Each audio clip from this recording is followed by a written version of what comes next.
in the extremely important bilateral relationship between India and Bangladesh.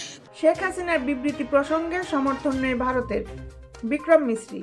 বাংলাদেশের অন্তর্বর্তী সরকারকে সমালোচনা করে ক্ষমতাচ্যুত প্রধানমন্ত্রী শেখ হাসিনার বিভিন্ন বিবৃতিতে ভারতের সায় নেই বলে জানিয়েছে পররাষ্ট্র সচিব বিক্রম মিশ্রি।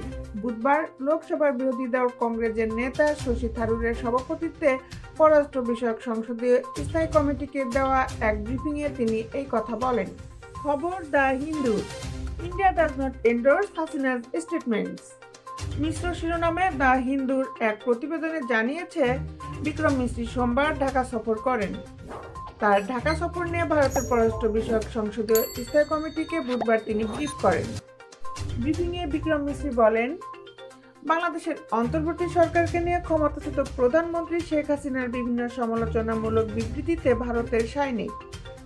এটা নিয়ে ভারত বাংলাদেশের সম্পর্কে একটা অস্বস্তি বিরাজ করছে। তিনি বলেন, শেখ হাসিনা তার মন্তব্যের জন্য ব্যক্তিগত যোগাযোগ ডিভাইস ব্যবহার করছেন। ভারত সরকার তাকে এমন কোনো প্ল্যাটফর্ম বা সুযোগ সুবিধার ব্যবস্থা করেনি যাতে তিনি ভারতের মাটিতে বসেই রাজনৈতিক কর্মকাণ্ড চালিয়ে যেতে পারেন। এটি তৃতীয় কোনো দেশের অভ্যন্তরীণ বিষয়ে ভারতের হস্তক্ষেপ না করার ঐতিহ্যগত রীতিরই অংশ বলে তিনি উল্লেখ করেন।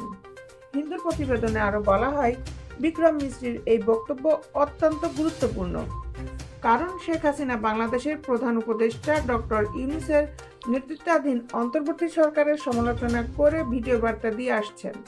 পররাষ্ট্র বিষয়ক সংসদীয় স্থায়ী কমিটিকে বিক্রম মিশ্রি বলেন, ঢাকা সফরকালে তিনি অন্তর্বর্তী সরকারকে জানিয়েছেন, বাংলাদেশের সঙ্গে ভারতের সম্পর্ক একটি বিশেষ রাজনৈতিক দল বা একটি নির্দিষ্ট সরকারের মধ্যে সীমাবদ্ধ নয়।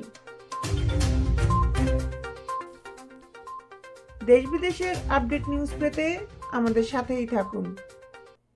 Justice television, Dhaka.